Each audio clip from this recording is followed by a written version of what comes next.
Welcome to the Prayagraj institute. आज हम लोग डिस्कस करेंगे हलाल सर्टिफिकेशन के बारे में या हलाल सर्टिफाइड प्रोडक्ट्स क्या होते हैं। और उत्तर प्रदेश सरकार ने हलाल सर्टिफाइड प्रोडक्ट्स पर पूरी तरीके से बैन क्यों लगाया है। ठीक है, तो चलिए स्टार्ट करते हैं इस वीडियो को। तो देखिए, इस वीडियो को स्टार्ट करने से पहले हम लोग ये जानेंगे कि हलाल और हराम ये जो दो शब्द हैं इनका मतलब क्या होता है। ध्यान दीजिए, हलाल और हराम ये दोनों शब्द अरबी शब्द हैं। ठीक है, अरेबिक वर्ड हैं। हलाल का मतलब होता है परमिसेबल, मतलब कि जो मान्य हो।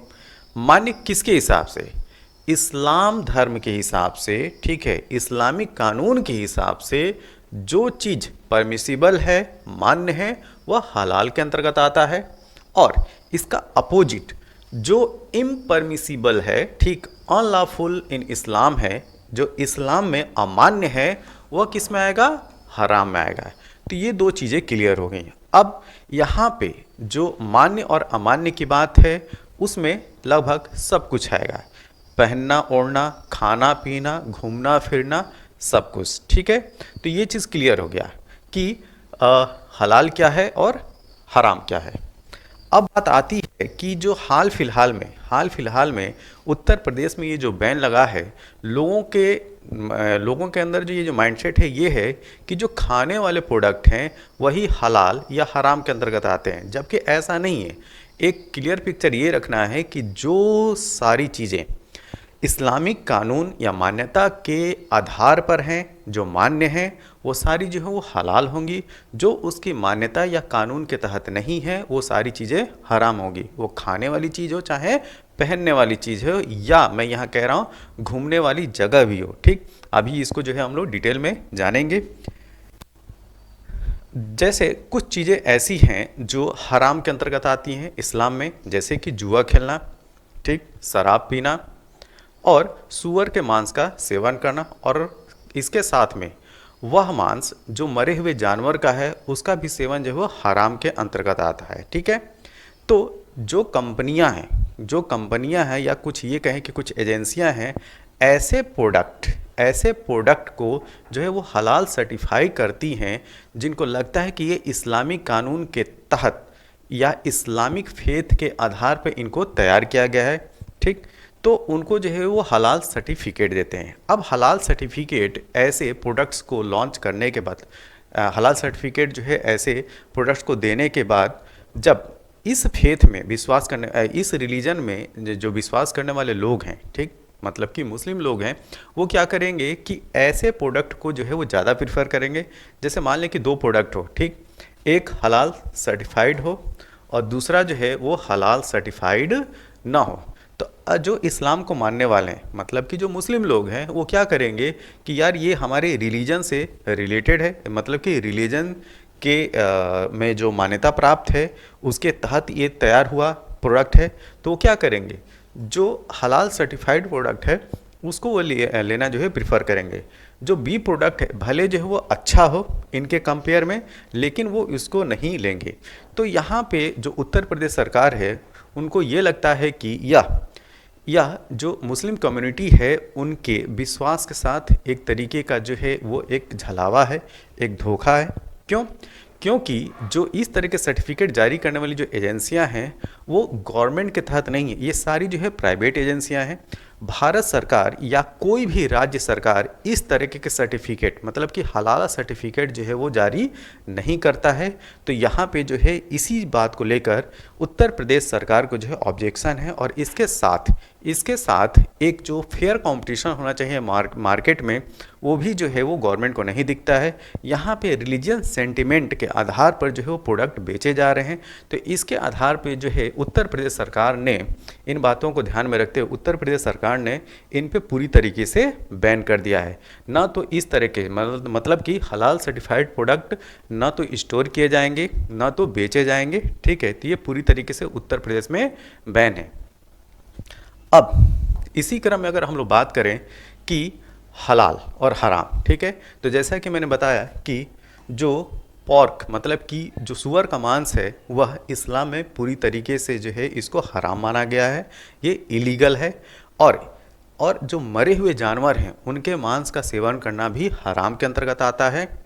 प्लस एक और है, ख़ास तौर से मीट को लेके जो बोला जाता है हलाल मीट और झटका मीट। तो इसी क्रम में ये मैं क्लियर कर दूं, हलाल मीट वो होता है कि जब बकरे को या जो भी जानवर है, एक एग्जांपल लेते हैं बकरे का ही, ठीक, तो बकरे को जो है ऐसे उसको मीट को लेना है कि उसके शरीर का पूरा जो ब्लड है वो ड्रेन आउट हो जाए, मतलब कि निकल जाए। तो उस तरह के मांस का सेवन करना जो हलाल के अंतर्गत आता है। झटका, जो कि हिंदुइज्म और हिंदू धर्म या सिखिज्म में जो है इसको बोला जाता है। झटका में ये कि बकरे को जो है एक एक झटके में जो है उसको वध किया जाता है, और उसमें क्या होता है कि उसके शरीर से पूरा ब्लड जो है बाहर नहीं निकल पाता है। तो इस तरीके से जो मांस होता है जानवरों को, वो इस्लाम में वो हराम के अंतर्गत आता है, वो हलाल के अंतर्गत नहीं आता है। ठीक, तो ये जो कुछ है बेसिक चीज़ें, तो एक चीज़ एकदम क्लियर रखिए, केवल और केवल यह जो है खाने पीने वाली चीज़ों पे तक ही हलाल शब्द जो है वो सीमित नहीं है। ठीक, इसका दायरा जो है वो बड़ा है। अब यहाँ पे देख रहे होंगे ये हैं बाबा रामदेव, इनकी कंपनी है पतंजलि। इन्होंने लगभग 124 प्रोडक्ट, जो पतंजलि के 124 प्रोडक्ट हैं उसके लिए हलाल सर्टिफिकेट इन्होंने जो है वो यूज़ किया था। और अपने प्रोडक्ट को जो है ये जो स्पेशल ये जो कम्युनिटी है उनको वो बेच सकें, उनको अट्रैक्ट कर सकें, तो 124 प्रोडक्ट के लिए हलाल सर्टिफिकेट इन्होंने लिया था। ठीक है, तो इस तरीके से मार्केट में हो क्या रहा है कि पर्टिकुलर इस कम्युनिटी को अट्रैक्ट करने के लिए बहुत सारी कंपनियां जो हैं इस तरह के सर्टिफिकेट को वो ले रही थीं। ठीक है, आज से नहीं, बहुत पहले से भी ले रही हैं। अब इसी क्रम में अगर हम लोग बात करें कि भारत में ऐसी कौन सी एजेंसी है जो खाने वाले पदार्थों को के लिए जो सर्टिफिकेट जारी करती है, तो केवल और केवल एक ही अथॉरिटी है भारत में, वो है FSSAI। ठीक है, food safety and standard authority of India. Bharat की जो यही संस्था है वो खाने वाले पदार्थों के लिए जो वो सर्टिफिकेट जारी करती है। इसके अलावा भारत में कोई ऐसी एजेंसी नहीं है, ना तो स्टेट लेवल पे और ना तो नेशनल लेवल पे, जो खाने वाले पदार्थों पे, जो फूड प्रोडक्ट्स होते हैं उन पे ये लेबलिंग जारी करे, उनको सर्टिफाइड करे। तो यही एक जो एजेंसी है वो सर्टिफिकेट जारी करती है। अगर इंटरनेशनल लेवल पे अगर बात की जाए, एक्सपोर्ट की बात किया जाए, तो उसके अंदर जो है वो QCI है। ठीक है, क्वालिटी काउंसिल ऑफ इंडिया। क्या? Quality council of India. Quality council of India के तहत NABC है, तो नेशनल एक्रेडिटेशन बोर्ड काउंसिल जो है वह जो है वो खाने वाले प्रोडक्ट्स को जो है वो सर्टिफाई करती है, और वह जो है वो जो प्रोडक्ट होते हैं वो एक्सपोर्ट होते हैं। ठीक, तो नेशनल लेवल पे अगर बात की जाए तो food safety and standard authority of India जो है यही एक संस्था है। इसके अलावा कोई भी संस्था ऐसी नहीं है जो इस तरह के प्रोडक्ट को जो है वो सर्टिफाई करे। ठीक, तो जो भी हम आज की डेट में भारत में हलाल सर्टिफिकेशन जारी करने वाली एजेंसियां हैं वो प्राइवेट हैं, और इसके साथ में वो इलीगल हैं। ठीक, गवर्नमेंट का उनसे जो है कोई लेना देना नहीं है। तो इसी क्रम में जो है उसको जो है वो बैन किया गया है उत्तर प्रदेश में। अब हम लोग जो है इसी क्रम में हम लोग बात करेंगे हलाल हॉलीडेज़। ठीक है, कि हलाल हॉलीडेज़ क्या है। तो हलाल हॉलीडेज़, तो हलाल तो हम लोग समझ गए, और हॉलीडेज़ मतलब होता है छुट्टी। ठीक, तो हलाल हॉलीडेज़ कहिए या हलाल टूरिज़्म कहिए, ठीक, दोनों टर्म जो है इस समय काफ़ी हाईलाइट है। और एक चीज़, जैसा कि हलाल हमने क्लियर कर दिया, हॉलीडे मतलब छुट्टी मनाना, और टूरिज़्म मतलब कि कहीं जाके घूमना फिरना। ठीक, तो ऐसी ऐसी व्यवस्था करें, ठीक, जिससे कि इस्लामिक मान्यताओं के आधार पर वो सारी जगहें हों। ठीक है, खाने पीने से लेकर रहने तक, जो होटल हों, होटल में ऐसी सुविधाएं हों, ठीक, जो कि इस्लामिक मान्यता के अनुसार हों। जैसे वहाँ पे खाने वाले प्रोडक्ट क्या हों, वो हलाल के तहत हों। ठीक, बीचेज़ हों वो हलाल के तहत हों, रेस्टोरेंट हों वो भी हलाल के तहत हों। ठीक, और जो भी है, जैसे कि महिलाओं के लिए प्राइवेसी की उनकी बात की जाए, ठीक, या उनके लिए एक अलग जो है वो अम्यूज़मेंट या मनोरंजन के अलग सुविधा हो। ठीक, तो इस तरह की जो बातें हैं जो इस्लाम में एक्सेप्टेबल हैं, अगर उसको कोई देश जो है वो अपना के इस तरीके के जो है वो पैकेज तैयार करता है कि आप आइए, हम वो सारी सुविधाएं देंगे जो कि इस्लाम में मान्य हैं, तो वहाँ पे इस रिलीजन के लोग जो है वो जाना पसंद करते हैं। तो हलाल हॉलीडेज़ जो है इस समय जो है वो बढ़ता हुआ एक बिज़नेस है, ठीक। तो इस तरीके जो भी होटल हैं, रेस्टोरेंट हैं, या जो भी टूरिस्ट डेस्टिनेशन, वहाँ के लोग अपने टूरिस्ट को अट्रैक्ट करने के लिए, अपने कस्टमर को अट्रैक्ट करने के लिए इस तरह का पैकेज तैयार करते हैं, ठीक है। कैसा? हलाल हॉलीडेज़। और ये जो पैकेज होते हैं, चूँकि एक्स्ट्रा सुविधाएं देनी पड़ जाती है, ठीक। तो ये जो प्रोडक्ट होते हैं वो काफ़ी, ये जो सुविधाएं होती हैं इसकी वजह से जो है वो इनका जो है काफ़ी वो महंगा हो जाता है। और और अभी जो है एक रिपोर्ट ये है कि 2022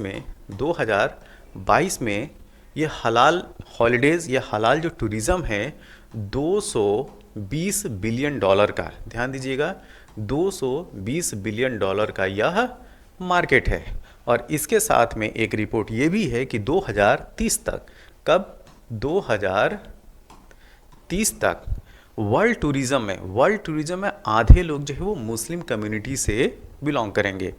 तो आगे चलकर भले जो है उत्तर प्रदेश सरकार ने हाल फिलहाल में हलाल सर्टिफिकेट को बैन कर दिया है, लेकिन आगे चलकर ये हो सकता है कि भारत सरकार और अन्य जो राज्य सरकारें हैं इस तरह टूरिस्टों को अट्रैक्ट करने के लिए इस तरह के सर्टिफिकेट को फिर से वो मतलब एक स्पेशल एजेंसी बनानी पड़ सकती है, या हो सके भारत सरकार जो है इस तरह के एक स्पेशल एजेंसी बनाए जो कि हलाल सर्टिफिकेट को जारी करे। क्यों? क्योंकि टूरिज़्म जो है वो फॉरेन करेंसी या फॉरेक्स के लिए काफ़ी इम्पॉर्टेंट सेक्टर है, ठीक। टूरिज़्म से जो है बहुत जो है वो विदेशी मुद्रा जो है वो अर्जित की जाती है। तो नियर फ्यूचर में हो सकता है कि इस तरह के सर्टिफिकेट की व्यवस्था जो है वो भारत में किया जा सके, ठीक। देखिए, इस क्रम में एक और चीज़ आना है कि जो मिडल ईस्ट या जो भी इस्लामिक देश हैं, ठीक, जहाँ पे मुस्लिमों की पॉपुलेशन बहुत ज़्यादा है, वो जो है ऐसे ही देश को या ऐसी जगहों को प्रिफर करेंगे जहाँ पे उनके रिलीजन के हिसाब से रहने, खाने, पीने और घूमने की व्यवस्था हो, ठीक है, जो हलाल के तहत हो, ठीक। तो वहाँ पे वो जाने की कोशिश करेंगे, वो जाएंगे भी, ठीक। और जैसा कि मैंने यहाँ पे बताया है कि 220 बिलियन डॉलर का ये मार्केट था 2022 में, और 2030 की रिपोर्ट ये है कि वर्ल्ड टूरिज़्म में आधी पॉपुलेशन जो है वो मुस्लिम कम्युनिटी की होगी। तो इसके तहत जो है यह जो टूरिज़्म का जो सेक्टर है वो बहुत ही ब्रॉड होने वाला है। तो इसके मद्देनज़र बहुत सारे जो देश हैं, ठीक, ख़ास तौर से आइलैंड कंट्री की अगर मैं बात करूँ, इंडोनेशिया हो गया, मलेशिया हो गया, मालदीव हो गया, ये ख़ास तौर से जो है इस्लामिक जो देश हैं, ठीक, वो स्पेशल इस तरह की जो है वो टूरिज़्म पैकेज या हॉलीडेज़ पैकेज वो चलाते हैं। अब इसके अलावा जो नॉन मुस्लिम जो देश हैं, ठीक, वो भी जो है इस तरीके की पहल में जो है वो आगे बढ़ रहे हैं, और उनकी कोशिश ये रही कि ज़्यादा से ज़्यादा इस तरह के जो पर्यटक हैं उनको अट्रैक्ट किया जाए और उनको अपने देश में लाया जाए, जिससे कि जो फॉरेक्स करेंसी है वो जो है अपने देश में आ सके और देश की आर्थिक स्थिति मजबूत हो सके। तो यह हमारा वीडियो संबंधित था हलाल सर्टिफिकेट से, जिसको जो है उत्तर प्रदेश सरकार ने पूरी तरीके से बैन किया, जिसमें हम लोगों ने जाना कि हलाल क्या है और इसके साथ में जाना कि हलाल हॉलीडेज़ क्या है और इसका जो है फ्यूचर क्या है। यह वीडियो कैसा लगा? जैसा भी लगा हो आप अपने सुझाव जो है कमेंट बॉक्स में ज़रूर दें। तब तक के लिए थैंक यू, धन्यवाद।